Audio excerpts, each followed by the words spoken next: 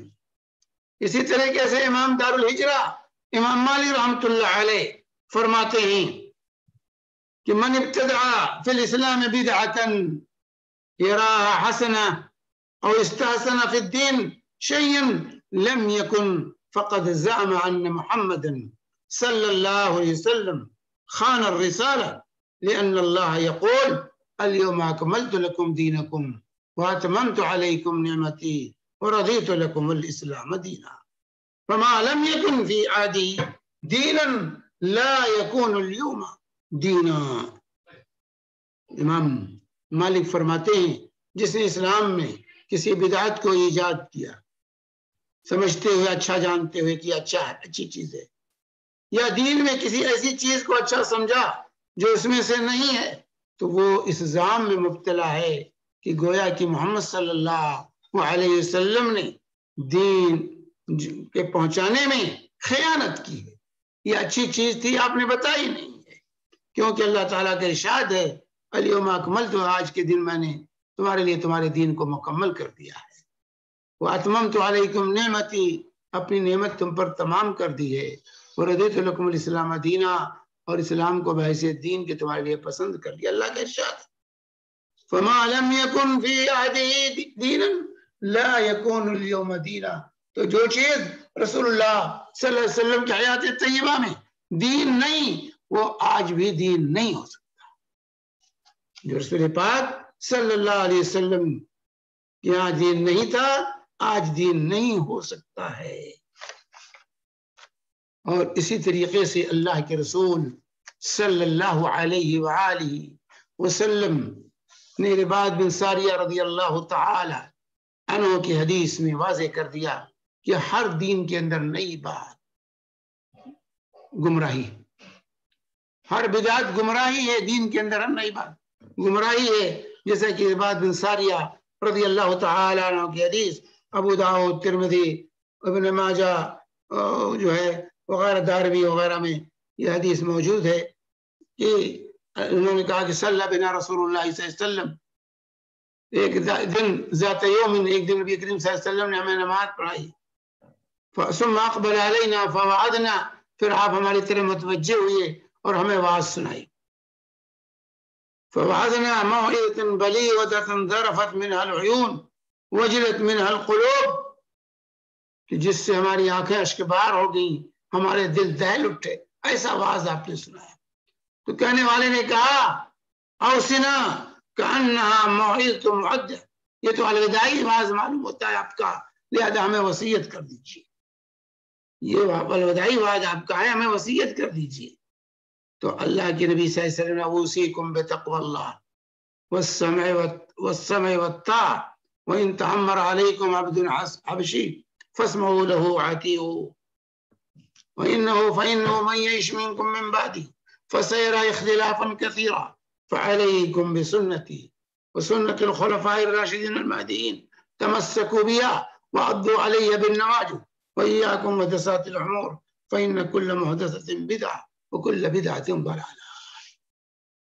یہ حقیقت کو اللہ کے نبی صلی اللہ علیہ وسلم نے واضح کیا کہ دیکھو تم میں سے میں تمہیں اللہ کے تقوی کی وصیت کرتا ہوں اور سمع و طاعت کی وصیت کرتا ہوں، کہ اپنے مسلم حکمرانوں کی باتوں کو سننا، ان کی اطاعت کرنا، سمع و اطاعت کا جذبہ رہے تمہارے اندر، جو ہے ان کے خلاف خروج نہ کرنا۔ اور اس کے بعد فرمایا کہ اگرچہ تم پر کوئی جو حبشی غلام بھی حاکم بن جائے تو اس کی ماننا اور سننا، کیونکہ تم میں سے تم جو میرے بعد زندہ رہیں گے وہ نئے نئے اختلافات دیکھیں گے۔ فعلیکم بسنتی وسنت، تو ایسی صورت میں تم میری سنت کو اور میرے خلفائے راشدین کی سنت کو مضبوطی کے ساتھ تھام لینا، دانتوں سے پکڑ لینا، چھوٹنے نہ پائے، وَإِيَّاكُمْ مُحْدَثَاتِ الْأُمُورِ، اور نئی باتوں سے بچتے رہنا، کیونکہ دین میں ہر نئی بات بدعت ہے، اور کل بدعت ضلالہ، اور ہر بدعت گمراہی ہے۔ اللہ کے نبی صلی اللہ علیہ وسلم نے یہ آگاہی دی تھی کہ دین میں ہر بدعت، ہر نئی بات جس کا ثبوت نہیں ہے وہ گمراہی اور ضلالت ہے۔ اسی طرح جابر رضی اللہ تعالی عنہ کی روایت ہے، یہ بھی صحیح مسلم کی روایت، اب جو ہے حضرت جابر رضی اللہ تعالی عنہ کی روایت ہے کہ اللہ کان رسول اللہ صلی اللہ علیہ وسلم یخطب الناس علی المنبر ويقول اما بعد فإن أصدق الحديث كتاب الله وخير الهدي هدي محمد صلى الله عليه وسلم وشر الأمور محدثاتها وكل محدثة بدعة وكل بدعة ضلالة۔ اللہ کے نبی صلی اللہ علیہ وسلم کے بارے میں جابر رضی اللہ تعالی عنہ بیان کرتے ہیں کہ اللہ کے نبی صلی اللہ علیہ وسلم منبر پر خطبہ دیتے تھے اور فرماتے تھے اما بعد، اللہ کی حمد و صلات کے بعد ہر خطبے میں اللہ کے فرماتے تھے فَإِنَّ أَصْدَقَ الْحَدِيثِ کتاب اللہ، بہترین بات اللہ کی کتاب ہے، وَخَيْرَ الْحَدِي حَدِي محمد صلی اللہ علیہ وسلم، بہترین طریقہ نبی کریم صلی اللہ علیہ وسلم کا طریقہ ہے، وَشَرُّ الْأُمُورِ مُحْدَثَاتُهَا، اور بدترین چیز دین کے اندر نئی باتیں ہیں، وَكُلَّ مُحْدَثَةٍ بِدْعَةٍ، ہر بدعت گمراہی ہے، وَكُلَّ بِدْعَةٍ ضَلَالَةٍ، اور ہر گمراہی کا ٹھکانہ جہنم ہے۔ اور نسائی کی روایت میں وَكُلَّ ضَلَالَةٍ فِي النَّارِ، اور ہر گمراہی کا جو ہے اور ہر گمراہی کا ٹھکانہ جہنم، ہر بدعت گمراہی، ہر گمراہی کا ٹھکانہ جہنم ہے۔ اسی طریقے سے بخاری و مسلم کی متفق علیہ حدیث، حضرت عائشہ صدیقہ رضی اللہ تعالی عنہا کہتی ہیں کہ نبی کریم صلی اللہ علیہ وسلم نے فرمایا من احدث فی امرنا ھذا ما لیس منہ فہو رد، جو میرے اس دین میں کوئی نئی چیز ایجاد کرے جو اس میں سے نہیں ہے وہ مردود ہے، وہ مردود ہے۔ اللہ کے نبی صلی اللہ علیہ وسلم نے اس کو مردود قرار دیا۔ اور اسی طرح سے مسلم کی حدیث من عمل عملا لیس علیہ امرنا فہو رد، جو کوئی ایسا عمل کرے جو ہمارے طریقے پر نہیں ہے وہ مردود ہے، اسے مسلم کی حدیث ہے۔ تو اس طریقے سے اللہ کے نبی صلی اللہ علیہ وسلم نے بدعت کو، ہر بدعت کو گمراہی اور ضلالت قرار دیا، یہ ضلالت اور گمراہی ہے، دین کے اندر نئی باتوں کا ایجاد۔ اسی لیے جو ہے حافظ ابن حجر رحمہ اللہ فرماتے ہیں کہ یہ جملہ جو ہے کل بدعۃ ضلالہ، یہ اپنے مفہوم اور منطق ہر اعتبار سے ایک شرعی کلی قاعدہ ہے کہ جو ہے کہ ہر بدعت گمراہی، ہر بدعت گمراہی ہے، جو ہے کہ ہر بدعت، ہر چیز کا حکم جو بدعت ہے ہر بدعت گمراہی ہے، لہذا شریعت میں یہ شریعت نہیں کہا جا سکتا، اس کو سنت نہیں کہا جاتا، کہ جو ہے سنت کل کی کل ہدایت ہے، سنت ہدایت ہے، بدعت ضلالت ہے، اس لیے بدعت جو ہے یہ دین نہیں ہو سکتا، یہ شریعت نہیں ہو سکتی ہے۔ اور حضرت عائشہ صدیقہ رضی اللہ تعالی عنہا کی یہ حدیث جو ابھی آپ کے سامنے پیش کی گئی ہے، جوامع الکلم، یہ جامع کلمات اللہ کے نبی صلی اللہ علیہ وسلم نے بیان فرمایا، اس کے جو ہے ہر اس حدیث پاک اعمال کے کھرے کھوٹے ہونے کی میزان ہے، ہر شخص پرکھ سکتا ہے اپنے عمل کو کہ ہمارا یہ عمل کھرا ہے یا کھوٹا ہے۔ رسول پاک صلی اللہ علیہ وسلم نے بنیادی اصول معیار بتا دیا کہ من احدث فی امرنا ھذا ما لیس منہ فہو رد، وہ رد ہے، جو ہے جو ہمارے طریقے پر، ہمارے بتائے ہوئے طریقے کے مطابق نہ ہو، اور اس کو ہم نے نہیں بتایا ہے اور اس کو دین سمجھ کے کوئی کر رہا ہے، وہ جو ہے مردود عمل ہے۔ چنانچہ کسی بھی عمل کے قبول ہونے کے لیے دو بنیادی شرطیں، ایک تو خالص اللہ کے لیے ہو، فمن کان یرجو لقاء ربہ فلیعمل عملا صالحا ولا یشرک بعبادۃ ربہ احدا، کہ جو اس کو اپنے رب سے ملنے کی امید ہو اس کو چاہیے کہ وہ عمل صالح کرے اور اپنے مالک کی عبادت میں کسی کو شریک نہ ٹھہرائے۔ فلیعمل عملا صالحا ولا یشرک بعبادۃ ربہ احدا، سورہ کہف کی آیت ہے کہ جو ہے وہ عمل صالح کرے، یعنی شریعت کے مطابق کرے، اور اس عبادت میں کسی کو شریک نہ ٹھہرائے، یعنی خالص اللہ کے لیے کرے۔ یہ دو بنیادی شرط۔ کہ عمل ہمارا خالص اللہ کے لیے ہو اور خالص نبی کے طریقے پر ہو. دو چیزیں بنیادی شرطیں ہیں کسی بھی عمل کے قبول ہونے کے لیے. تو یہ عمل سنت کے مطابق ہو اور اللہ کے لیے ہو.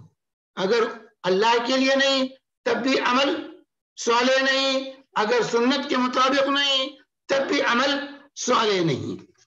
تو جو ہے اس کے سے واضح ہو جاتا ہے کہ اسلام میں کوئی بدعت اچھی چیز نہیں ہے.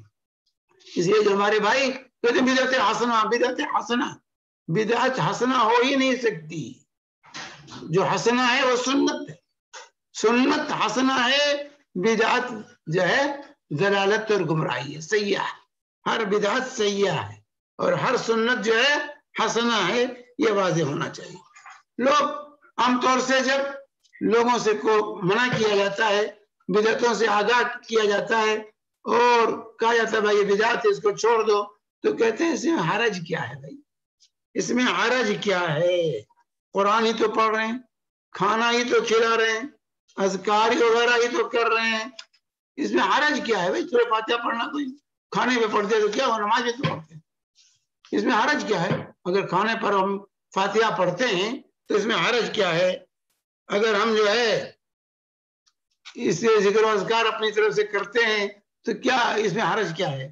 تو یہ ایک شیطانی چال ہے میرے بھائیوں، وسوسہ ہے، اور شیطان نما انسان اس کو جو ہے عام کرنے میں لگے ہوئے ہیں. بھائی اچھی چیز ہے، اس میں کیا ہے؟ لوگ تو قرآن پڑھنے سے روکتے ہیں، یہ تو ذکر کرنے سے روکتے ہیں، یہ تو کھانا کھلانے سے روکتے ہیں، یہ تو صدقہ کرنے سے روکتے ہیں. اس طریقے سے لوگوں کو جو ہے ورغلایا جاتا ہے. اور یہ کہا جاتا ہے روکا کہاں گیا ہے؟ اس سے روکا کہاں گیا؟ ایک سب سے بڑا سوال یہ ہوتا ہے اس سے روکا کہاں گیا؟ اس سے روکا کہاں گیا؟ یہ روکا کیا نہیں ہے؟ اللہ کے نبی صلی اللہ علیہ وسلم نے فرمایا من عمل عملا لیس علیہ امرنا فورد وہ مردود ہے، من احدث فی امرنا ھذا ما لیس منہ فورد. جو ہمارے دین میں کوئی نئی بات ایجاد کرے جو اس میں سے نہیں، مردود ہے، یہ ممانعت نہیں ہے. لوگ کہتے ہیں روکا کہاں گیا؟ روکا گیا ہے. کوئی بھی عمل کرنے کے لیے ضروری ہے، کوئی بھی عبادت کے لیے، کوئی بھی نیکی کا کام کرنے کے لیے دلیل کی ضرورت ہوتی ہے. دلیل چاہیے، دلیل چاہیے. تو کرنے والا دلیل دے گا. آپ کوئی عمل کر رہے ہیں، کوئی عبادت کر رہے ہیں، آپ مکلف ہیں کہ اس کی دلیل پیش کیجئے. کرنے کے لیے دلیل چاہیے، روکنے کے لیے دلیل نہیں ہوتی، کیونکہ ثابت نہیں ہے اسے ہم روکتے ہیں. چنانچہ حضرت انس رضی اللہ عنہ سے سمجھیے اس کی حقیقت کو. یہ بخاری اور مسلم کی متفق علیہ حدیث ہے. حضرت انس بن مالک رضی اللہ تعالی عنہ روایت کرتے ہیں کہ جاء ثلاثة رات الى بیوت ازواج النبی صلی اللہ علیہ وسلم یسألون عن عبادت النبی صلی اللہ علیہ وسلم. 3 آدمی ازواج مطہرات کے پاس پہنچتے ہیں رسول پاک صلی اللہ علیہ وسلم کی عبادت کی کیفیت معلوم کرنے کے لیے. فلما اخبروا بی فکانہم تقالوها. لیکن جب انہیں یہ تفصیلات ازواج مطہرات بتلاتی ہیں کہ اللہ کے نبی صلی اللہ علیہ وسلم کے شب و روز کیسے گزرتے ہیں، عبادات کی کیفیت بتاتی ہیں، تو فکانہم تقالوها، تو وہ لوگ اپنے بارے میں اس عبادت، مقدار عبادت کو کم تصور کرتے ہیں. لہذا ان میں سے ایک کہتا ہے کہ اما انا فاقوم اللیل ولا ارقد، اب میں رات بھر نماز پڑھوں گا، سوؤں گا ہی نہیں. دوسرے نے کہا اما انا فاصوم النہار ولا افطر، میں ہمیشہ روزے سے رہوں گا، کبھی روزہ توڑوں گا نہیں. تیسرے نے کہا اما انا فاعتزل النساء ولن اتزوج ابدا، اب میں بیوی بچوں کے قریب نہیں جاؤں گا، شادی بیاہ نہیں کروں گا اور شراب اللہ کی بات میں لگ جاؤں گا. ان تینوں نے یہ عہد کیا، اور ظاہر ہے کہ تینوں نے جو عہد کیا کسی گناہ کا نہیں، زنا کرنے کا نہیں، چوری کرنے کا نہیں، کسی کا مال ہڑپنے کا نہیں، کسی کی عزت لوٹنے کا نہیں، کوئی ایسا غلط کام کا قصد نہیں کیا. ایک نے نماز پڑھنے کا قصد کیا تھا، رات میں قیام کریں گے. ایک نے دن میں روزہ رکھنے کا قصد کیا تھا. ایک نے سراپا اللہ کی عبادت میں لگنے کا قصد کیا. لیکن قربان جائیے، آج ہماری منطق ہوتی تو بڑی واہ واہ ہوتی، بڑے اچھے لوگ ہیں بھائی، بڑے اچھے لوگ ہیں، دیکھو رات رات بھر نماز پڑھنے اور ہمیشہ روزے سے رہیں گے، بھائی بڑے اللہ والے. لیکن اللہ نبی صلی اللہ علیہ وسلم پر قربان جائیے. آپ نے یہ بات سنی, آپ برداشت نہ کر سکے اور جو ہے تیزی کے ساتھ نکلے, ان تینوں کو بلایا, کہا انتم الذین قلتم کذا و کذا, تمہیں لوگ ایسا ایسا کہہ کے جا رہے ہو؟ انہوں نے کہا ہاں یا رسول اللہ. اللہ کے نبی سے فرمایا تم مجھ کو دیکھو, واللہ انی اخشاکم للہ واتقاکم لہ, اللہ کی قسم میں تم میں سب سے زیادہ متقی پرہیزگار ہوں, اللہ سے ڈرنے والا سب سے بڑا میں ہوں. نبی سے کوئی تقوی طہارت میں زہد میں نہیں بڑھ سکتا ہے, سب سے اللہ سے ڈرنے والے رسول پاک صلی اللہ علیہ وسلم تھے. آپ نے کہا تم مجھ کو دیکھو, مجھ سے کوئی متقی پرہیزگار نہیں زیادہ ہو سکتا ہے, لیکن میرا معاملہ کیا ہے؟ اقوم اللیل وارقد, رات میں قیام بھی کرتا ہوں, سوتا بھی ہوں. اصوم النہار وافطر, دن میں نفلی روزے بھی رکھتا ہوں, نہیں بھی رکھتا ہوں. وانی اتزوج النساء, اور میں شادی بیاہ بھی کرتا ہوں. شادی بیاہ تر کے دنیا نہیں کیا ہے میں نے. فمن, اس کے بعد بتائیے, اس کے بعد سنیے کیا فرمایا, فمن رغب عن سنتی فلیس منی, تو کان کھول کر سن لو, جو میرے طریقے سے اعراض کریں گے وہ مجھ میں سے نہیں, میرا مجھ سے کوئی تعلق نہیں. اب بدعت کے رسیا, بدعت کو ایجاد کرنے والے, بدعت کو رواج کرنے والے, رواج دینے والے, بدعت پر عمل کرنے والے, اب فیصلہ کریں کہ ان کا کیا انجام ہوگا. اللہ کے نبی نے ان تینوں کو, جو صحابی تھے, ان کے اخلاص میں کوئی کمی نہیں تھی, پوری اخلاص کے ساتھ انہوں نے عہد کیا تھا, لیکن ان کا یہ عمل نبی کے طریقے پر نہیں تھا. نماز تھی, روزہ تھا, عبادت تھی, لیکن نبی کے طریقے پر نہیں. اس کے لیے اللہ کے نبی صلی اللہ علیہ وسلم نے کیا وعید فرمائی, فمن رغب عن سنتی فلیس منی, جو میرے سنت سے اعراض کرے گا, میرے طریقے سے اعراض کرے گا, وہ مجھ میں سے نہیں ہوگا. ہم نے روک دیا تینوں کو, ایسا عمل کرنے سے روک دیا ہے, کیا کر کے کہ نہیں, تم تقوی کو نہیں پا سکتے اس طریقے سے, منمانی عمل کر کے نہیں, میرے طریقے کے مطابق کرو. رات میں سوتا بھی ہوں, بات کرتا ہوں, دونوں کام کرو. کچھ وقت سونے کے لیے رکھو, کچھ وقت عبادت کے لیے رکھو. اسی لیے حضرت عبداللہ بن عمرو بن عاص رضی اللہ عنہما نے جب پہلی رات شب زفاف میں بھی تہجد نہیں ترک کی اور رات بھر نماز پڑھتے رہے, رات بھر نماز پڑھتے رہے, بیوی کے پاس نہیں گئے, تو اللہ کے نبی صلی اللہ علیہ وسلم نے بلا کے تنبیہ کی کہ اے عبداللہ, ان لعینک علیک حق ولجسدک علیک حق ولجورک علیک حق ولزوجک علیک حق فآتی کل ذی حق حقہ. عبداللہ, تمہارے جسم کا بھی حق ہے, تمہاری آنکھوں کا بھی حق ہے, تمہارے مہمان کا بھی حق ہے, تمہاری بیوی کا بھی حق ہے. فآتی کل ذی حق حقہ, ہر حق والے کو اس کا حق دو. یہ ذاتی نہیں کر سکتے, روک دیا, روک دیا, منمانی عمل نہیں کرنے دیا اللہ کے نبی صلی اللہ علیہ وسلم.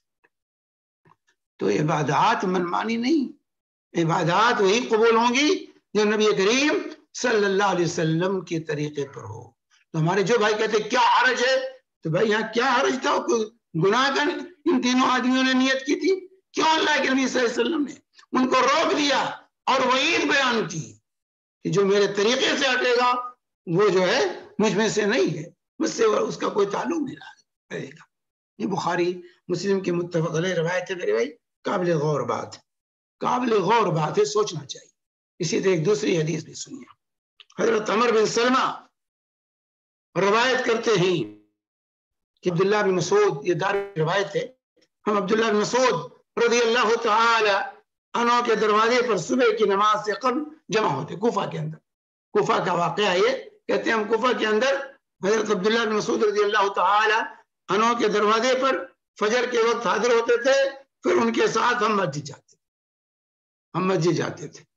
ایک روز ابو موسیٰ اشعری رضی اللہ تعالی عنہ آئے اور فرمایا, ہے ابو عبد الرحمن, یہ حضرت عبداللہ بن مسعود کی کنیت ہے, ابھی ابھی مسجد میں عجیب و غریب چیز دیکھی ہے میں نے.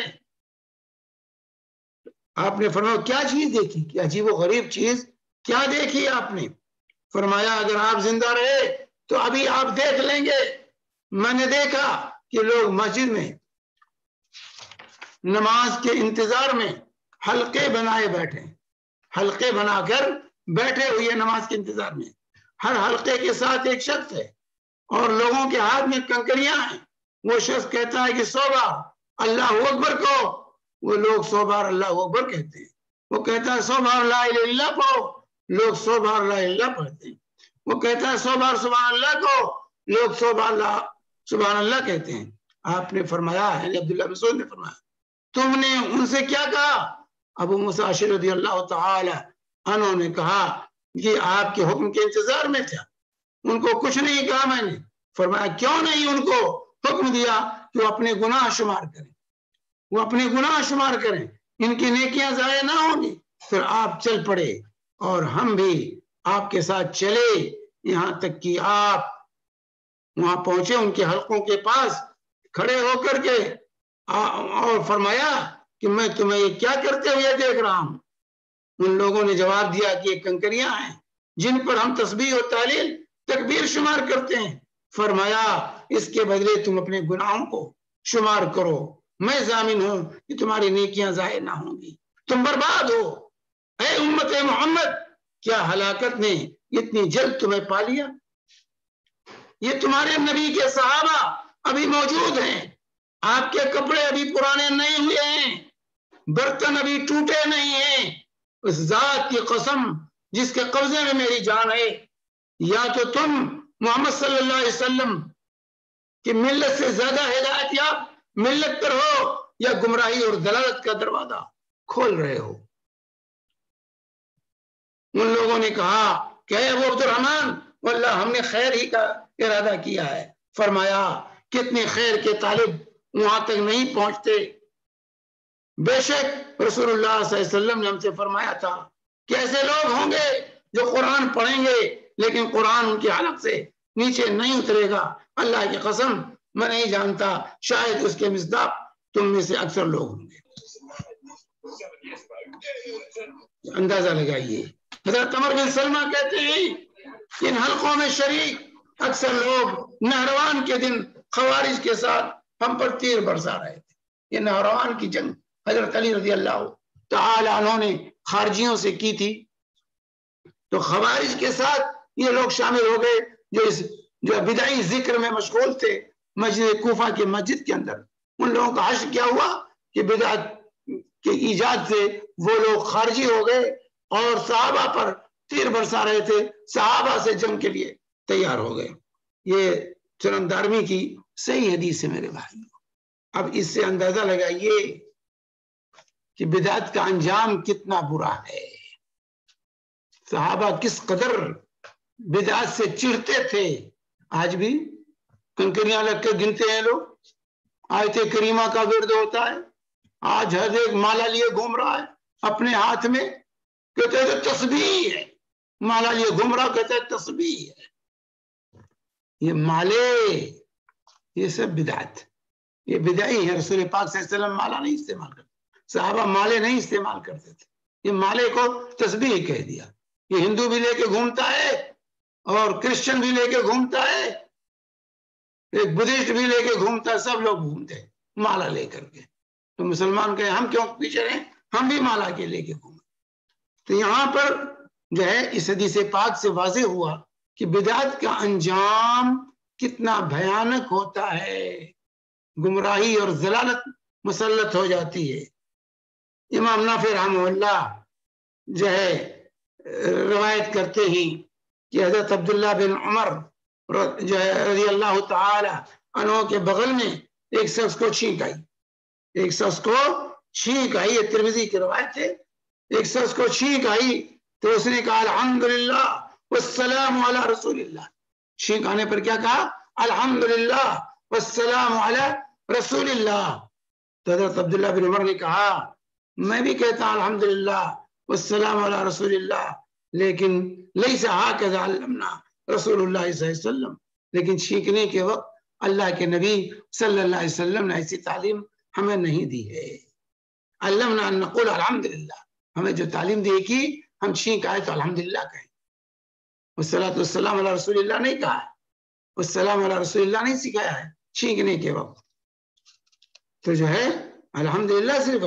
تو حضرت عبداللہ بن عمر نے روک دیا کہ نہیں، چھینکنے کے وقت اللہ کے نبی نے الحمدللہ سکھایا ہے۔ والسلام علی رسول اللہ نہیں سکھایا، اس سے رک جاؤ، یہ صحیح نہیں ہے۔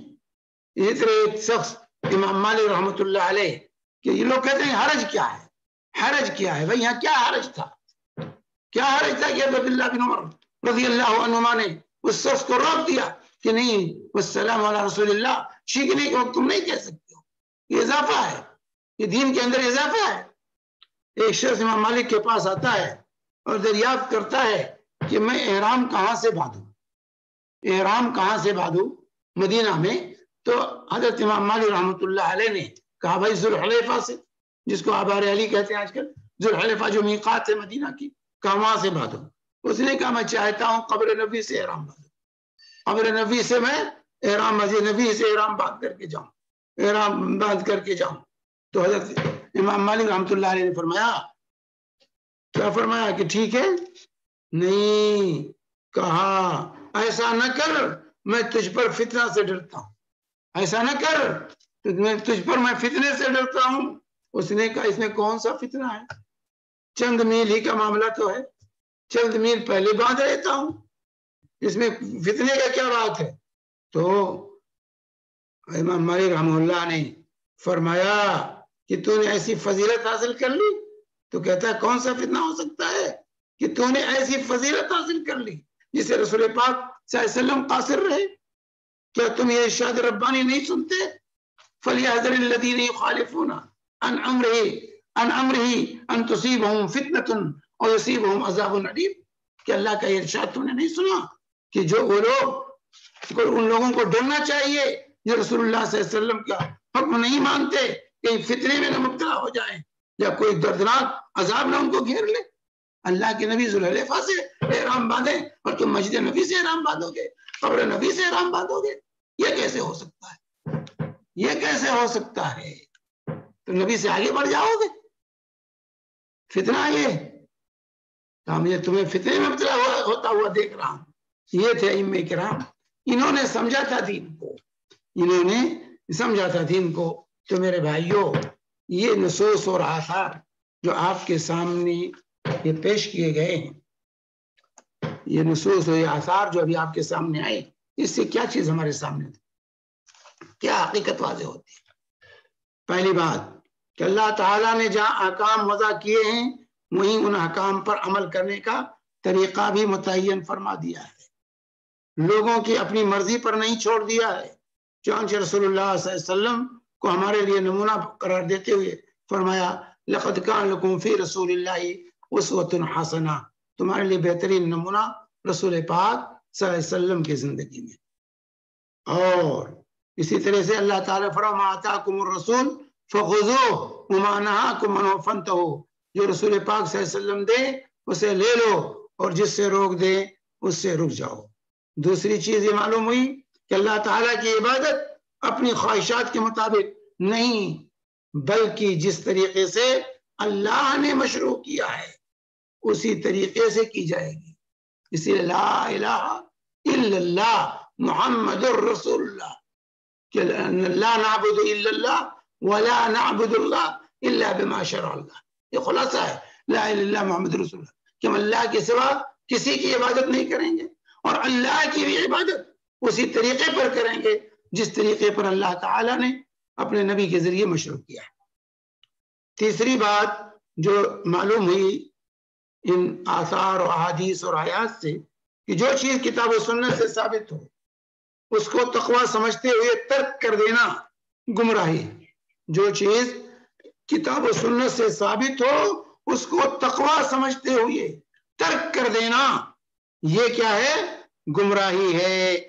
نکاح جو کتاب و سنت سے ثابت ہے، اگر کوئی زہد و تقویٰ سمجھتے ہوئے نکاح کو ترک کر دے، شادی کرنا چھوڑ دے تو وہ گمراہ ہے۔ اسی لیے نبی کریم صلی اللہ علیہ وسلم نے ان تینوں آدمیوں کو جو زہد و تقویٰ میں آگے بڑھنا چاہتے تھے سختی سے منع فرما دیا، جو کہ میں سوؤں گا نہیں، نیند سونا مشروع، اس کو جو ہے تقویٰ سمجھتے ہوئے نیند حرام کر لے انسان کہ سوؤں گا نہیں، اب شادی بیاہ ترک کر دوں گا، تو یہ تقویٰ نہیں ہے، یہ دین نہیں ہے، یہ گمراہی اور ضلالت ہے۔ اللہ کے نبی صلی اللہ علیہ وسلم نے منع کر دیا ان لوگوں کو۔ اسی طریقے سے بدعت، اضافی بدعت بھی یہ گمراہی ہے۔ اضافی بدعت اس بدعت کو کہتے ہیں جو اصل کے اعتبار سے تو مستند ہو لیکن کیفیت اور حیت کے اعتبار سے ثابت نہ ہو۔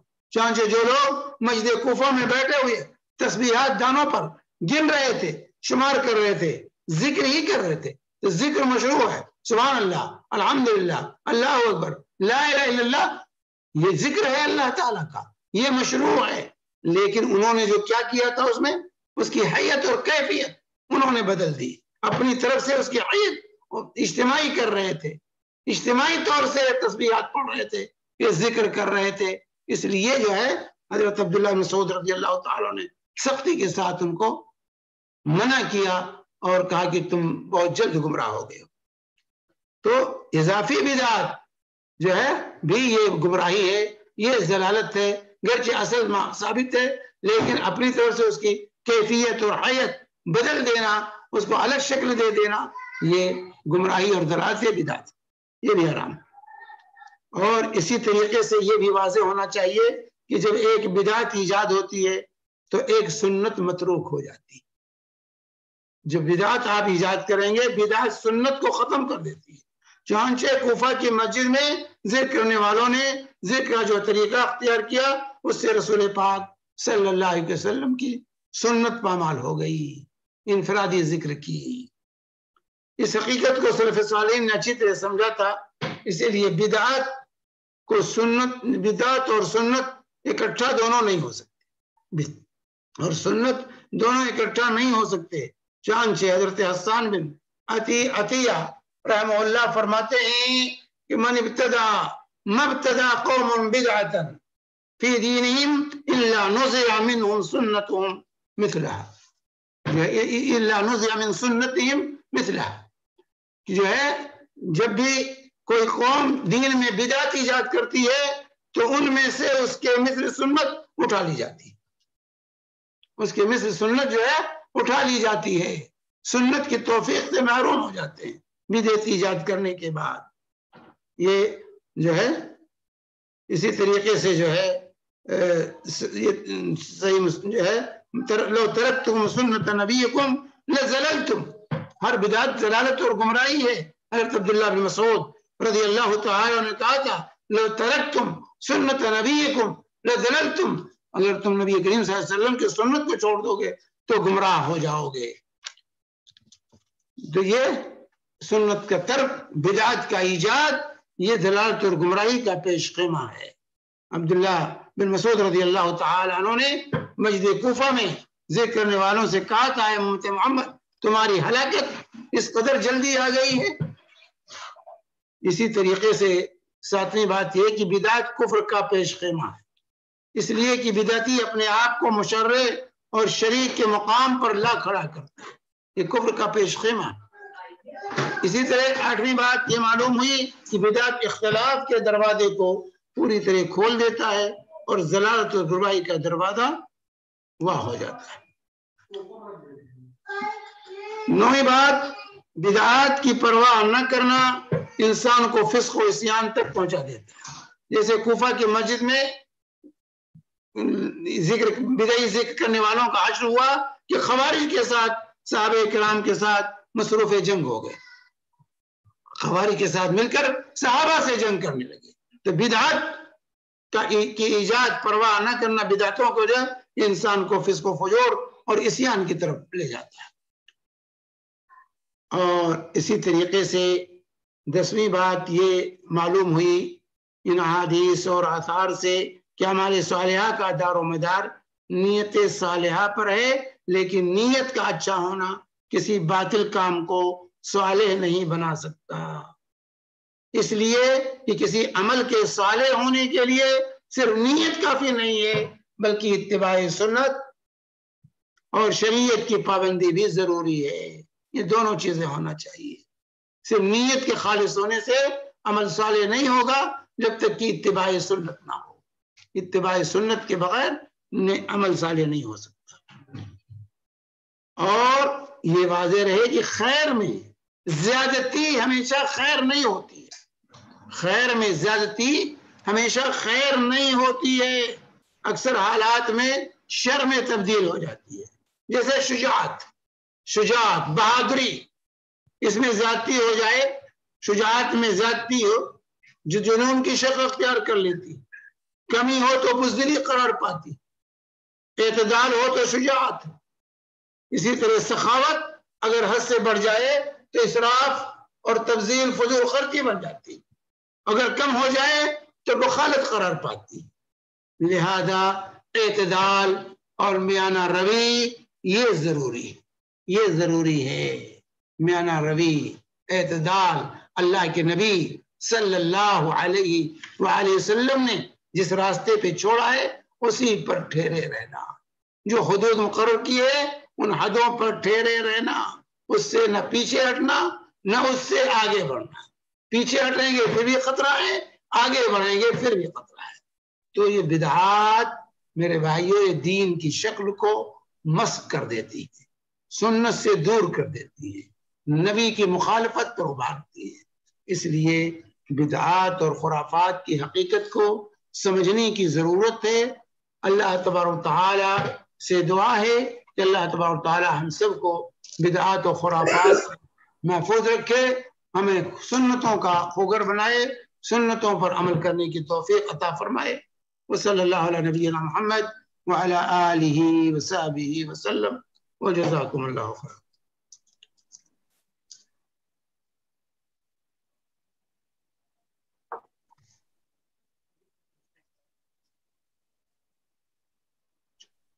ہاں کہاں ہے بھائی آپ لوگ؟ مجیب بھائی آپ جزاک اللہ خیر. شیخ لگتا ہے مجیب بھائی بھی بزی ہیں. سمیر صاحب تو میٹنگ میں چلے گئے، گاؤں کی میٹنگ ہے اس سلسلے میں. جزاک اللہ خیر شیخ، کافی اچھا لیکچر رہا آپ کا، اور مجھے امید ہے کہ اس سے کافی ہم استفادہ لے سکتے ہیں. سوال جواب کا سلسلہ شروع کرتے ہیں. جیسے کہ حسب معمول زوم پہ جو مرد حضرات ہیں ان سے گزارش ہے اپنے ہاتھ اٹھائیں اور سوال کریں. جو ہماری بہنیں ہیں ان سے گزارش ہے کہ بات نہ کرتے ہوئے بلکہ ٹائپ کر کے اپنا کوشچن ڈالیں، اور یوٹیوب پہ اپنا سوال جو ہے اس طریقے سے ڈال دیجئے تاکہ اگر مجیب بھائی لے سکے تو، نہیں تو میں ہی کوشش کروں گا. پتہ نہیں مجیب بھائی ہو سکتا ہے آ جائیں گے واپس. مجیب بھائی نے اسٹارٹ کیا تھا، ماشاءاللہ وہ واپس ہمارے پاس آ چکے ہیں. ان کی اللہ نے انہیں صحت اور تندرستی عطا کی، اللہ کا شکر ہے اس کے لیے. تو شروع کرتے ہیں. اگر ہمارے پاس کوئی ہے بھائی جن کا سوال ہے تو اپنا ہاتھ ریز کریں اس پہ زوم پہ، تاکہ ہم سوال لے سکیں. مجیب بھائی نے اسٹارٹ کیا تھا، ماشاءاللہ وہ واپس ہمارے پاس آ چکے ہیں.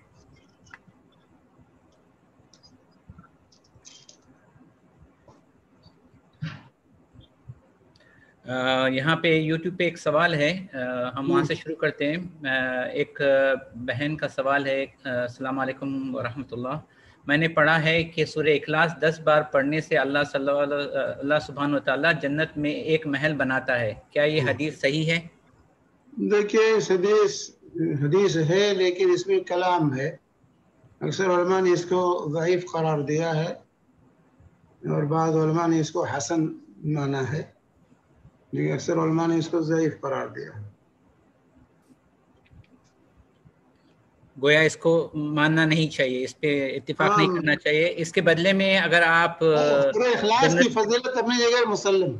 سورہ اخلاص کی فضیلت ابھی یہ ثلث قرآن 1/3 قرآن کے برابر ہے. جتنے ہی زیادہ پڑھیں گے اتنا ہی ثواب ملے گا، اس میں کوئی شک نہیں ہے. لیکن یہ 10 مرتبہ میں جنت میں محل جو ہے، تو اس پر جو ہے علماء نے کلام کیا ہے. بعض علماء نے اس کو حسن درجے کی حدیث مانی.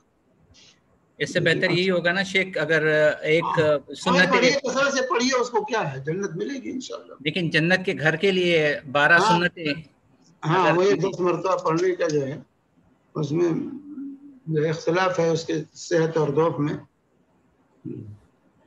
جی اور کسی کا سوال ہے؟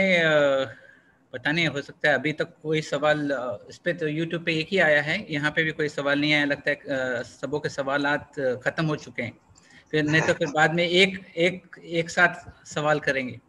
ہاں وہی ختم ہونے لگتا ہے جب تب زیادہ ہو جاتے ہیں. جی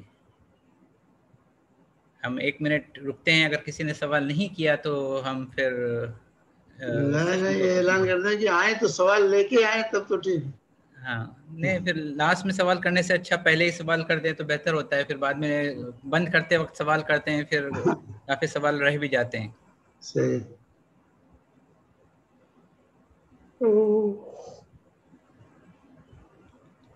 جی مطلب بھائی سوال کیجئے گا آپ. السلام علیکم ورحمۃ اللہ وبرکاتہ شیخ صاحب. وعلیکم السلام. جزاک اللہ خیر شیخ صاحب آپ کا سیشن کے لیے. شیخ صاحب میرا سوال یہ تھا کہ ہم لوگ جب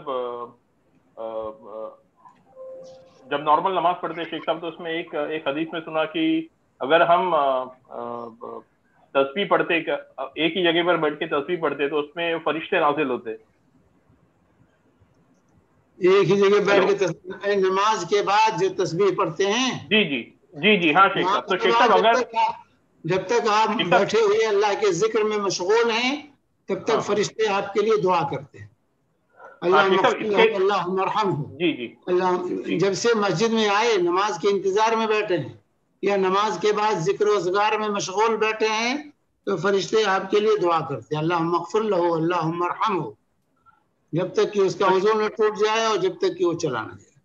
تو شیخ صاحب اس میں مسجد میں جانا ضروری ہے شیخ صاحب؟ اس کے مسجد میں جانا لیکن مسجد میں بھائی جن کے اوپر جماعت واجب ہے تو ان کو تو مسجد میں جانا ضروری ہے. جن کے اوپر جماعت واجب یہ خواتین ہیں وہ گھر کے اندر بیٹھ کر ذکر اذکار کر رہی ہیں، فرشتے دعا کرتے ہیں ان کے لیے. جی شیخ صاحب. جی شیخ صاحب اس کے سلسلے میں میرا سوال یہ تھا شیخ صاحب کہ اگر نماز کا وقت ہو گیا جیسے ظہر کا وقت ہو گیا اور اس کے ہم 1 گھنٹے بعد پہنچ کے کچھ لوگ مل کے جماعت بنائے تو اس میں بھی یہ ثواب مل سکتا ہے؟ بھائی اصل جماعت پہلی جماعت ہے.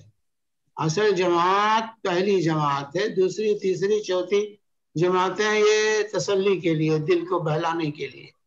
اصل جماعت جس پر واجب ہے، جس میں شریک ہونا، وہ پہلی جماعت ہے مسجد کی، سمجھے؟ اس میں شریک ہونا مردوں کے لیے لازم ہے. ہاں اس کے بعد ذکر و اذکار کرتے ہیں تو ثواب ملے گا. اس کا ہم کیا نہیں کرتے کہ ذکر کریں گے تو ثواب نہیں ملے گا.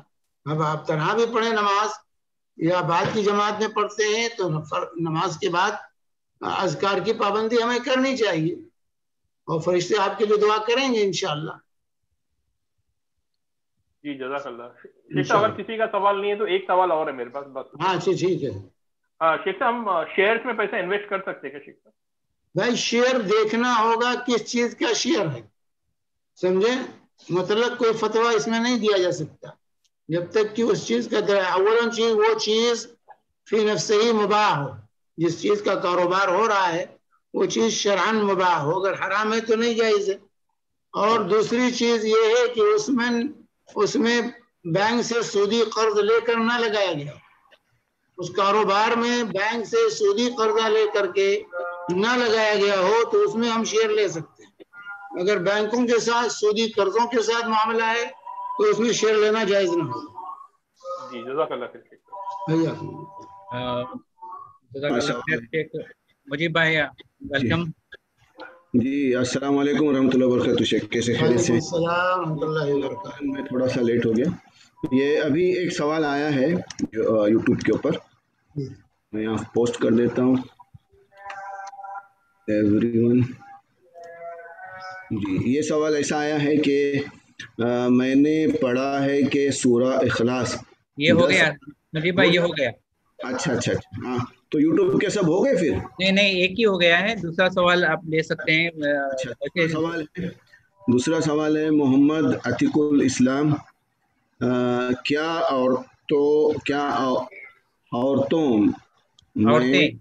عورتیں میدان میں نماز پڑھ سکتے ہیں given that وہ پردے میں ہیں؟ مطلب پاک کسی جگہ کھلی جگہ میں؟ ہاں کھلی جگہ میدان میں اور پردے میں، جیسے کہ عیدگاہ ہو گئی. اگر کہیں ایسی ضرورت پیش آ جاتی ہے کہ عورت ایسی جگہ ہے نماز کا وقت ہو گیا ہے اور ایسی جگہ پر ہے جہاں کی مسجد نہیں ہے یا پردے کی جگہ نہیں ہے تو وہ پردے کے ساتھ وہاں اپنے نماز پڑھ سکتی ہے، پردے کے ساتھ نماز پڑھ سکتی ہے۔ دوسرا سوال ہے کہ وطر کی نماز کا صحیح طریقہ بتائیے۔ وطر کی نماز کا صحیح طریقہ دیکھیے، عام طور سے لوگ وطر کی نماز مختلف شکلیں ہیں، 1 رکعت، 3 رکعت، 5 رکعت، 7 رکعت، 9 رکعت، 11 رکعت، یہ مختلف وطر کے جو ہے مختلف رکعتیں رسول پاک صلی اللہ علیہ وسلم سے وارد ہیں۔ 1 رکعت ہے تو اس کے سوال ہی پیدا نہیں ہوتا، کوئی طریقہ کیا ہے، 1 رکعت پڑھ لیجیے۔ 3 رکعت پہ سوال پیدا ہوتا ہے کہ 3 رکعت کیسے پڑھ، تو دیکھیں 1 سے زیادہ جتنی رکعتیں ہیں وطر کی، ایک تو طریقہ یہ ہے کہ 2 رکعت کر کے پڑھیں، آخر میں 1 رکعت پڑھ لیں۔ یہ 3 رکعت ہے تو 2 رکعت الگ پڑھ لیجئے، اس کے بعد 1 رکعت پڑھ لیجئے، 3 رکعتیں ہو جائیں۔ 5 رکعت ہے 2 رکعت کر کے پڑھ لیجئے، پھر 1 رکعت پڑھ لیجئے۔ 7 رکعت ہے اسی طرح 2 رکعت کر کے 6 رکعتیں پڑھیے، پھر 1 رکعت پڑھ لیجئے۔ 9 رکعت پڑھنی ہے 2 رکعت کر کے 8 رکعتیں پڑھ لیجئے، پھر 1 رکعت پڑھ لیجئے۔ 11 رکعت پڑھنی ہے 2 رکعت کر کے 10 رکعت پڑھیے، پھر 1 رکعت پڑھ لیجئے۔ تو اس طریقے سے ایک طریقہ تو یہ مسلم۔ دوسرا طریقہ 3 رکعت کا یہ ہے کہ 3 رکعت کا دوسرا طریقہ یہ ہے کہ تینوں رکعتیں ایک سلام کے ساتھ پڑھیں، ایک سلام کے ساتھ پڑھیں اور بیچ میں بیٹھے نہیں، مسلسل تینوں رکعتیں پڑھتے جائیں، تیسری رکعت پڑھنے کے بعد قضا کریں اور پھر سلام پھیریں۔ اللہ کے نبی صلی اللہ علیہ وسلم سے یہ دونوں طریقے ثابت ہیں۔ صلاۃ اللیل مثنی مثنی فاذا خشی احدکم الصبح فلیصلی رکعۃ توتر له ما قد صلی، رات کی نماز 2 رکعت کر کے اور جب جو ہے صبح ہونے لگے تو 1 رکعت پڑھ لو، سب کو وتر بنا دے گا۔ تو 3 رکعت پڑھنے کا ایک طریقہ تو یہ رسول پاک صلی اللہ علیہ وسلم سے ہے کہ 2 رکعت پڑھ کے سلام پھیریں، پھر 1 رکعت پڑھیں، جس کو جو ہے شفع اور وتر کہا جاتا ہے۔ عام طور سے 2 رکعت کو شفع کہتے ہیں اور 1 رکعت کو وتر کہتے ہیں۔ تو شفع وتر کے ساتھ پڑھنا یہ رسول پاک صلی اللہ علیہ وسلم ثابت ہے، جیسا کہ حضرت عبداللہ بن عمر رضی اللہ عنہما کی روایت۔ اور دوسرا طریقہ یہ کہ تینوں رکعتیں ایک سلام کے ساتھ پڑھ لیں، جیسے حضرت عائشہ صدیقہ رضی اللہ تعالی عنہا کی روایت سے ہے کہ اللہ کے 3 رکعت پڑھتے تھے تو بیچ میں قضا نہیں کرتے تھے، مستدرک حاکم وغیرہ کی روایت صحیح روایت ہے۔ تو تینوں رکعتیں ایک سلام کے ساتھ پڑھیں، لیکن مغرب کی طرح نہ پڑھیں، مغرب کی طرح نہ پڑھیں۔ عام طور سے ہمارے بر صغیر میں حناف کے ہاں مغرب کی طرح وتر پڑھنے کا طریقہ رائج ہے، 3 رکعت کہ 2 رکعت پڑھ کے قضا کرتے ہیں، پھر تیسری رکعت کے لیے کھڑے ہوتے ہیں، سلام نہیں پھیرتے، اور تیسری رکعت پڑھ کر کے پھر سلام پھیرتے ہیں، مغرب کی طرح بالکل۔ اللہ کے نبی لا تشبہوا بالمغرب، وتر کو مغرب کے مشابہ نہ پڑھا کرو، آپ اللہ کے نبی صلی اللہ علیہ وسلم نے منع کیا ہے، تو اس سے مغرب کی مشابہت ہو جاتی ہے۔ تو اللہ کے نبی صلی اللہ علیہ وسلم سے دونوں طریقے رائج ہیں، 2 رکعت پڑھ کے سلام پھیریں، پھر 1 رکعت پڑھ لیں، یا تینوں رکعتیں ایک سلام کے ساتھ پڑھیں لیکن بیچ میں قضا نہ کریں۔ یہ 3 رکعت پڑھنے کا یہ طریقہ، دونوں طریقے مشروع ہیں، دونوں طریقے جائز ہیں۔ جزاک اللہ خیر۔ 5 رکعت کا بھی ایک طریقہ یہ ہے کہ 5 رکعتیں ایک سلام کے ساتھ پڑھ لیں، جیسے بخاری وغیرہ کی روایت ہے، 5 رکعتیں ایک سلام کے ساتھ بیچ میں بغیر قضا کیے ہوئے۔ اللہ کے نبی صلی اللہ علیہ وسلم نے 5 رکعتیں مسلسل پڑھی ہیں وتر کی، تو 5 رکعتیں ایک سلام کے ساتھ بغیر بیچ میں قضا کیے ہوئے بھی پڑھ سکتے ہیں۔ اسی طرح 7 رکعتیں ہیں تو 7 رکعتیں آپ ایک طریقے 2 رکعت کر کے پڑھتے جائیں، 1 رکعت پڑھ لیں، یا 7 رکعتیں پڑھنے کا ایک طریقہ یہ بھی ہے کہ 6 رکعتیں مسلسل پڑھتے جائیں، 6 رکعت پڑھنے کے بعد قضا کریں، پھر 1 رکعت جو بغیر سلام پھیرے کھڑے ہو جائیں، پھر 1 رکعت پڑھ لیں۔ یہ حال 9 رکعت کا بھی ہے۔ تو جو ہے یہ طریقہ 11 رکعت کا تو واضح ہو چکا پہلے ہی۔ جزاک اللہ خیرن و احسن الجزا۔ احسنت یا شیخ۔ شیخ محمد دانش چولکر صاحب انہوں نے سوال پوچھا ہے، کیا سنت نماز میں بھی ثنا پڑھنا ہے یا صرف فرض نماز میں ہی؟ فرض نماز میں ہی ثنا پڑھنا ہے یا سنت میں بھی؟ نہیں، فرض ہو یا سنت ہو، کوئی بھی نماز ہو اس کے استفتاح دعائے ثنا ضرور پڑھیں گے. تکبیر تحریمہ کے بعد دعائے ثنا پڑھیں گے, اس کے بعد سورہ فاتحہ. اوکے, جزاک اللہ خیرن و احسن الجزا. ایک سوال ہماری بہن کا آیا ہے. میں نے پڑھا ہے کہ سورہ اخلاص تو ہو گیا, کئی دنوں میرا بیٹا بہت شرارت کرتا ہے, سب چیز پھینک دیتا ہے, دعا کیجیے. یہ سوال نہیں ہے, یہ دعا کی درخواست ہے. ایک سوال ہمارے سہیل سعید صاحب نے پوچھا ہے کہ کئی دنوں تک وحی کا نزول نہیں ہوا, پھر لمبے عرصے کے بعد جب سورہ ضحیٰ نازل ہوئی تو رسول اللہ صلی اللہ علیہ وسلم نے سورہ کے آخر میں تکبیر پڑھی. کیا اس سلسلے میں کوئی حدیث ہے کہ سورہ ضحیٰ سے سورہ ناس تک ہر سورہ کے آخر میں صحابہ تکبیر پڑھتے تھے؟ ایک حدیث یہ بھی سنی ہے کہ سورہ بقرہ سے لے کر ناس تک ہر سورہ کے آخر میں تکبیر پڑھنا چاہیے, کیا یہ صحیح حدیث ہے؟ ایسا ان کا سوال. صحیح حدیث سے یہ چیز ثابت نہیں صحیح. اور جو کہا کہ کئی دنوں کے بعد سورہ ضحیٰ نازل ہوئی, بہت دنوں کے بعد چند دن کا معاملہ تھا, بہت دن کا فاصلہ, وہی بہت زمانے تک نہیں رکی رہی, چند دنوں تک کا معاملہ تھا جو ہے. اور لیکن وہاں تکبیرات یہ ثابت نہیں ہے, صحیح حدیث سے تکبیرات کا ثبوت نہیں ہے. جزاک اللہ خیر. جی, اب خدیجہ کا ہاتھ اٹھا ہوا ہے, پہلے انہوں نے چیٹ میں بھی کہا ہے کہ مجھے موقع دیجیے پلیز. ٹھیک ہے, آپ کا سوال پوچھیے نا. السلام علیکم. وعلیکم السلام ورحمۃ اللہ وبرکاتہ. شیخ صاحب, سوال یہ تھا کہ جب بچے کا تیسواں پارہ ختم ہو گیا ہے تو وہ تھوڑا ہم کو موٹیویٹ کرنے, تو ہم کیا کیک وغیرہ کاٹ سکتے ہیں, سیلیبریٹ کر سکتے ہیں, موم بتی لگا کے بچے پھونکیں گے تو کچھ ہو جائیں گے؟ موم بتی کیوں لگا کے, موم بتی کیوں بھائی کرشن, یہ دوسری قوموں کی تقلید کیوں, موم بتی کس لیے؟ جی یہ تو دوسری قوموں کی تقلید ہے. موم بتی اور یہ تمام چیزیں جو ہے عام طور سے مجوسیت کے آثار ہیں, قمقمے اور لائٹیں اور اس طرح کی جو ہے کا اہتمام کرنا, سمجھیں. اس لیے اس سے پرہیز کیجئے. ہاں, بچے کا قرآن ختم ہوا تو اس کو انعام دیجئے, تحفہ دیجئے, ہدیہ دیجئے بچے کو اس کی دل جمعی کے لیے. ضروری ہے کہ دعوت کریں تبھی ہوتا ہے. بچہ قرآن ختم کیا یا پارہ ختم کیا ہے, اس کو خوش کرنے کے لیے اس کو انعام دیجئے, اس کو خوش کیجئے, خوش ہو جائے. جی, کیک کاٹ سکتے ہیں شیخ صاحب یا کیک وغیرہ کاٹنا یہ دوسروں کی تقلید ہے, دوسری قوموں کی جو ہے کیک کاٹ کے جو کھائے گا وہ کاٹ نہیں پائے گا, آپ ہی کو کاٹنا ضروری ہے اس کو. تو یہ کیک کاٹنا وغیرہ یہ دوسری قوموں کی تقلید ہے میرے بھائی, ان کی مشابہت سے ہمیں بچنا چاہیے. دوسری قوموں کی من تشبہ بقوم فهو منهم, جو دوسری قوموں کی مشابہت اختیار کرتا ہے ان کا شمار اسی میں سے. جی, جزاک اللہ شیخ. تو اس سے بچیے. اور کھانا جہاں تک معاملہ دعوت کا ہے, اگر اس کو عادت نہ بنایا جائے, عادت نہ بنائی جائے, اس کو سنت نہ سمجھی جائے, کبھی کبھار ہو گیا تو کوئی بات نہیں, لیکن اس کو عادت بنا لیا کہ جب بچے کا پارہ ختم ہو تو ہم دعوت کریں گے. ارے کبھی دعوت لے لیا کوئی بات نہیں, لیکن اس کو عادت نہ بنائی جائے.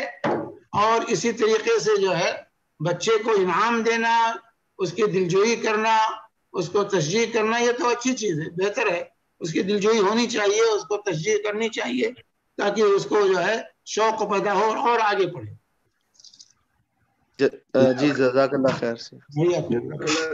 احسن الجزا. احسن شیخ, آج کل کیک کا معاملہ ایسا ہوا ہے کہ صرف کاٹنے کی حد تک نہیں رہا, اس کو اٹھا کے لوگوں کے جسم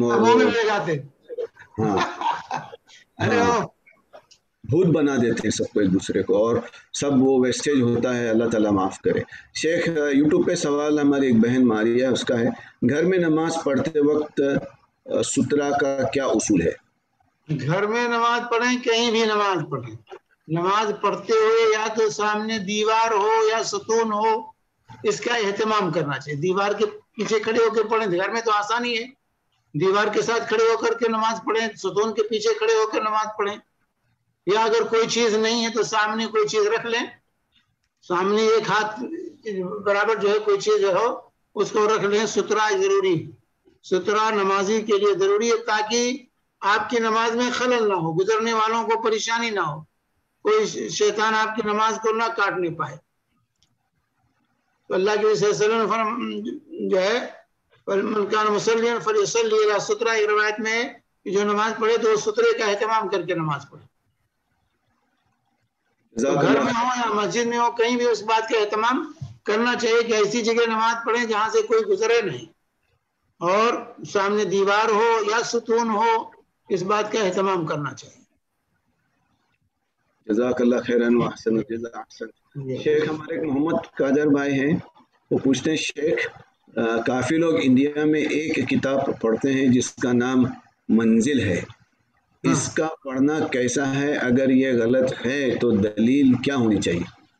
دیکھیے منزل کے نام سے جو عام طور سے مشہور معروف ہے چند ورق کی کتاب ہے، اگر وہی کتاب مقصود ہے جس کے اندر رقیہ کی آیات لکھی ہوئی، رقیہ کی آیات صرف اس کے اندر لکھی ہوئی ہیں، تو رقیہ کی آیات اس کا نام منزل کسی نے رکھ دیا ہے کہ اس کو پڑھنے میں کوئی حرج نہیں۔ وہ رقیہ کی آیات، رقیہ کی آیات ہیں، اس کو پڑھنے میں رقیہ جن کو کرنا ہے وہ رقیہ پڑھ کر کے رقیہ کر سکتے ہیں، وہ رقیہ کی آیات ہو کوئی وجہ۔ لیکن اور جو منزلیں ہیں، منزلوں کے نام سے جو ہے درود رکی، درود اداری، درود تنجیرہ، اور یہ تمام بھی منزلوں کے اعتبار سے بنائے رہتے ہیں، وہ غلط ہے۔ لیکن منزل جو عام طور سے مشہور و معروف ہے چند ورق کی کتاب ہے، وہ رقیہ کی آیات ہے، اس کو پڑھنے میں کوئی حرج نہیں۔ جزاک اللہ خیرن و احسن الجزاء۔ شیخ ہمارے محمد عبد الباری نے وضاحت چاہیے، 3 رکعت کیسا ایک 3 رکعت نہیں سمجھے ایک ساتھ؟ 3 رکعت یا تو 2 رکعت پڑھ کر کے سلام پھیر دیں پھر 1 رکعت پڑھیں، یہ بات تو واضح ہے۔ 3 رکعت تینوں رکعت مسلسل پڑھتے جائیں، بیچ میں قاعدہ نہ کریں، آخری ایک ہی قاعدے میں پھر سلام پھیر دیں۔ تینوں رکعتیں مسلسل پڑھتے جائیں، پہلی رکعت، دوسری رکعت، تیسری رکعت، پڑھ کے تیسری رکعت کے بعد قاعدہ کریں، تشہد پڑھیں اور پھر سلام پھیریں۔ یہ 3 رکعت پڑھنے کے دونوں طریقے۔ حضرت عائشہ کہتے ہیں اللہ 3 رکعت پڑھتے تھے بیچ میں نہیں بیٹھتے تھے، اور مغرب کے مشابہ پڑھنے سے منع کیا گیا ہے، تو بیچ میں قاعدہ کرنے کی صورت میں مغرب کی مشابہ ہو جاتی ہے وتر کی نماز۔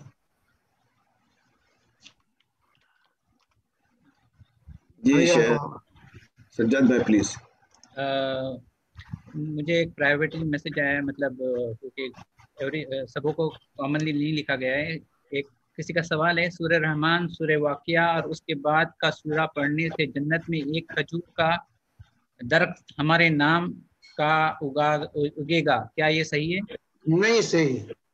سورہ واقعہ کی فضیلت میں، سورہ رحمان کی فضیلت میں کوئی روایت صحیح نہیں، سورہ یاسین کی فضیلت میں کوئی روایت صحیح نہیں۔ عام طور سے ہمارے ہاں جو مشہور ہے سورہ رحمان، سورہ واقعہ، سورہ یاسین، یہی دیکھیے کسی کے گھر جائیے قرآن دیکھیے تو یہ صورتیں جو ہے گھسی پٹی رہتی ہیں، بار بار وہی پڑھتے ہیں کیونکہ ان کی فضیلتوں میں ضعیف اور موضوع روایتیں ہیں، انہی پر لوگوں کا عمل ہے، حالانکہ کوئی روایت ثابت نہیں، نہ سورہ یاسین کی فضیلت کی، نہ سورہ واقعہ کی فضیلت کی، نہ سورہ رحمان کی۔ ہاں قرآن ہے، اس کو پڑھنا ہے، قرآن کی حیثیت سے فضیلت ہے اس کی، لیکن مخصوص کوئی فضیلت ثابت نہیں ہے۔ جزاک اللہ خیرن و احسن الجزاء۔ شیخ محمد عتیق الاسلام یوٹیوب سے سوال کرتے ہیں، اشراق کی نماز سورج نکلنے کے ساتھ پڑھ سکتے ہیں کیا؟ سورج نکلنے کے ساتھ کیا مطلب ہے؟ شروق کا جو وقت ہے، جب سورج نکلنا شروع ہوتا، کیلنڈر میں لکھا ہے شروق کا جو وقت ہے اس سے 15 منٹ بعد پڑھ سکتے، شروق کے وقت سے 15 منٹ بعد، کیونکہ اس کے نکلنے میں 15 منٹ تک تقریباً 10-15 منٹ لگ جاتا ہے، تو سورج نکلنے کے بعد پڑھ سکتے۔ جزاک اللہ خیرن و احسن الجزاء۔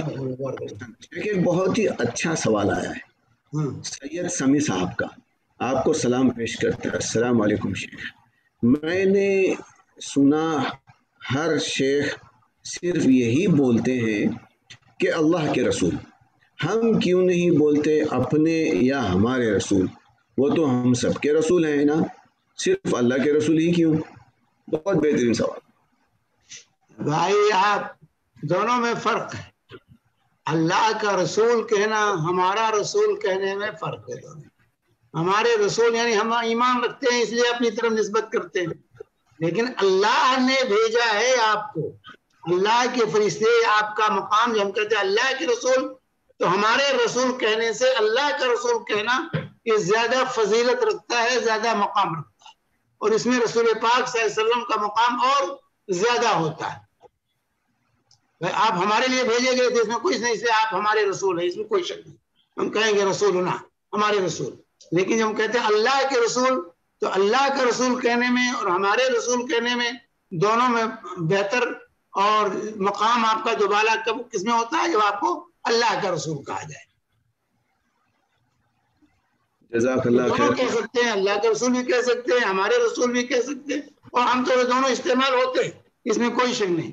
لیکن اللہ کا رسول کہنا، رسول اللہ کہنا جو ہے، اگر آپ کو اللہ کا رسول نہ مانے، صرف رسول مانگے، تب بھی بات پوری نہیں ہوتی. تب بھی بات پوری نہیں ہوگی جب تک آپ کو اللہ کا رسول ہم نہ مانگے. اللہ کے بھیجے ہوئے، اللہ کے فرستادہ تھے رسول اللہ صلی اللہ علیہ وسلم. یہ اللہ تعالیٰ نے خود کہا محمد الرسول اللہ والذین معہ اشداء علی الکفار رحماء بینہم. تو رسول اللہ کہنے میں زیادہ عظمت ہے رسول اللہ صلی اللہ علیہ وسلم بنسبت کہ ہم کہیں کہ ہمارے رسول. جزاک اللہ خیرن و احسن الجزا. ہم لوگ یہی کہتے ہیں لا الہ الا اللہ محمد الرسول اللہ. تو رسول تو اللہ کے ہی پیغمبر، بھیجے ہوئے رسول یعنی میسنجر، پیغمبر، رسالت لے کر آئے، خط لے کر آئے، کتابیں لے کر آئے اللہ کی طرف سے. ہمارے لیے ہم ایسا کہہ سکتے ہیں سمیع بھائی کہ ہمارے لیے بھیجے ہوئے آخری امت جو ہے ان کو بھیجے ہوئے اللہ کے رسول. تو بولنا اللہ کے رسول ہی پڑے گا نہیں، تو آج کل اتنے قذاب رسول آئے ہیں اس کی کوئی حد نہیں. اللہ تعالیٰ آپ کو جزائے خیر دے. شیخ سامی صاحب ان کا ایک اور بھی سوال ہے نیچے، کوئی وظیفہ بتا دیں بچوں کے شادی کے لیے. دعا کرے بچوں کی شادی کے لیے. فجر سے پہلے اٹھ جائیے، ثلث اخیر میں رات کے وقت 2-4 رکعت جو میسر ہو پڑھیے، اور پھر اللہ کے سامنے ہاتھ پھیلا کر بیٹھ جائیے، اپنی زبان میں دعا کیجیے کہ اللہ میرے بچوں کی شادی کرا دے. ادعونی استجب، اللہ کا وعدہ ہے ادعونی استجب لکم، مجھ سے دعا کرو تمہاری دعائیں میں قبول کروں گا. اور رات کے آخری وقت میں پیر جو ہے اس کے بارے میں، ثلث اخیر کے بارے میں، کہ اللہ تعالیٰ آسمان دنیا پر نزول فرماتا ہے اور ندا دیتا ہے، کوئی مانگنے والا ہے، کوئی چاہنے والا، تو اس وقت ندائے رحمانی کا وقت ہے، اس وقت دعا کیجیے، انشاءاللہ ضرور شادی ہوگی. جزاک اللہ خیرن و احسن الجزا. اللہ تعالیٰ ان کے اس پریشانی کو حل کر دے. شیخ ہمارے بھائی ہے سید شفیع صاحب، قرآن کی آیت انہوں نے پیش کی، سورہ 3 کی آیت نمبر 4، لقد خلقنا الانسان فی احسن تقویم. اور کہتے کہ آیت سے ظاہر ہوتا ہے کہ اللہ اپنے مخلوق کو سب سے اچھا بنایا ہے. اسی لیے اس بنیاد پر اور حدیث کے حوالے سے ہم خواتین کو آئی بروز کرنا حرام ہے، لیکن جبکہ کلرڈ لینسز یعنی اندر سے کلر ڈالتے ہیں یا باہر سے پتہ نہیں کیسے جائز ہے، جبکہ وہ بھی پیدائش سے ہوتی ہے اور آئی بروز بھی پیدائش سے ہوتی ہے، اور اللہ کی بنائی گئی چیزوں کو بدلنا جائز نہیں ہے. سوال بھی ہے، جواب بھی ہے، بہت کچھ ہے. ٹھیک، اللہ تعالیٰ خیر کے گروہ وغیرہ بنانے کی تو لعنت بھیجی اللہ کے نبی صلی اللہ علیہ وسلم نے. لعن اللہ النامسات والمتنمسات، جو ہے بھوں کے بالوں کو تراش خراش کرنے والی، کروانے والی، ان دونوں پر سب پر لعنت ہو. جو ہے، اور جہاں تک کہ بھائی نے جو لینس کی بات کی ہے، اگر لینس طبی لینس ہے تو کوئی حرج نہیں، ضرورت ہے طبی لینس، ضرورت ہے، وقت کی ضرورت کے تحت اگر طبی لینس لگاتے ہیں تو اس میں کوئی حرج نہیں، کیونکہ وہ ضرورت ہے علاج کے طور پر. لیکن اگر کسی کو دھوکہ دینے کے لیے، شکل بدلنے کے لیے کرتے ہیں تو غلط ہے، اس سے بچنا چاہیے. دھوکہ دہی نہیں کرنی چاہیے کسی کو، اس سے بچنا چاہیے. لیکن اگر طبی حیثیت سے ہے